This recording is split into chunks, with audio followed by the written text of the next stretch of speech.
आज हम वर्ण विचार पढ़ेंगे। सबसे पहले हम देखेंगे कि वर्ण किसे कहा जाता है। भाषा की सबसे छोटी इकाई जिसको और तोड़ा नहीं जा सकता उसे वर्ण कहते हैं। अब हम देखेंगे कि वर्णमाला किसे कहा जाता है। वर्णों के व्यवस्थित रूप को वर्णमाला कहते हैं। इसका मतलब यह है कि वर्णों के सही क्रम को ही वर्णमाला कहते हैं। वर्णमाला में दो प्रकार के वर्ण हैं, स्वर और व्यंजन। सबसे पहले हम स्वर के बारे में पढ़ेंगे। जिन वर्णों का उच्चारण करते समय किसी अन्य वर्ण की सहायता नहीं लेनी पड़ती, उन्हें स्वर कहते हैं। स्वर वर्णों का उच्चारण करते समय हवा मुंह से बिना रुके बाहर आती है। हिंदी में स्वर वर्णों की संख्या 11 है। अ को छोड़कर हर स्वर वर्ण की मात्रा होती है, जो इस प्रकार है।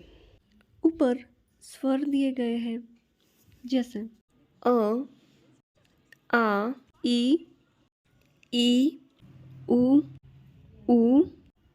री, ए, ऐ, ओ, औ।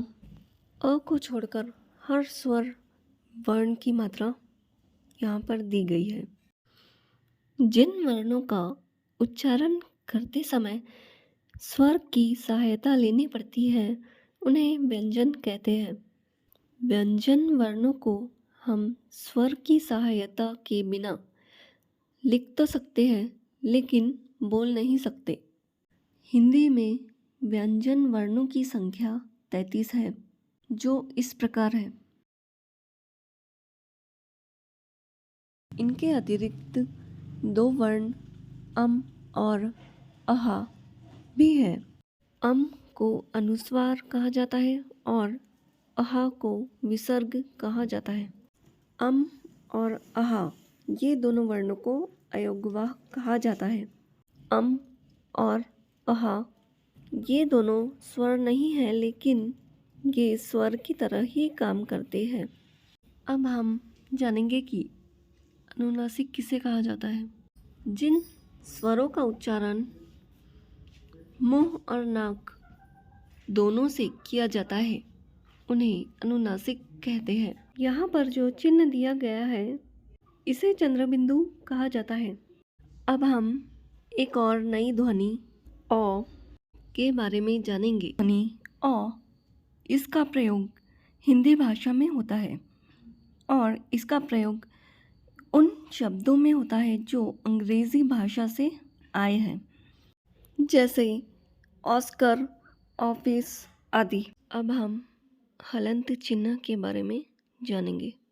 व्यंजन वर्णों को अ के बिना लिखना हो तो इनके नीचे हलंत चिन्ह लगाना पड़ता है। अब हम अतिरिक्त व्यंजन के बारे में पढ़ेंगे। ड़, ढ ये अतिरिक्त व्यंजन है और इनका प्रयोग भी व्यंजन की तरह होता है। ये दोनों अक्षर शब्दों के बीच में या अंत में आते हैं, जैसे सड़क, पढ़ना आदि। इनसे कोई शब्द शुरू नहीं होता। ये दोनों अक्षर ड और ढ से बने हैं, लेकिन इनका उच्चारण ड और ढ से अलग होता है। अब हम संयुक्त व्यंजन के बारे में पढ़ेंगे। क्ष, त्र, ज्ञ, श्र इनको संयुक्त व्यंजन कहा जाता है, क्योंकि इनका प्रयोग व्यंजन की तरह ही होता है। ये दो व्यंजनों के मेल से बने हैं, जो इस प्रकार हैं।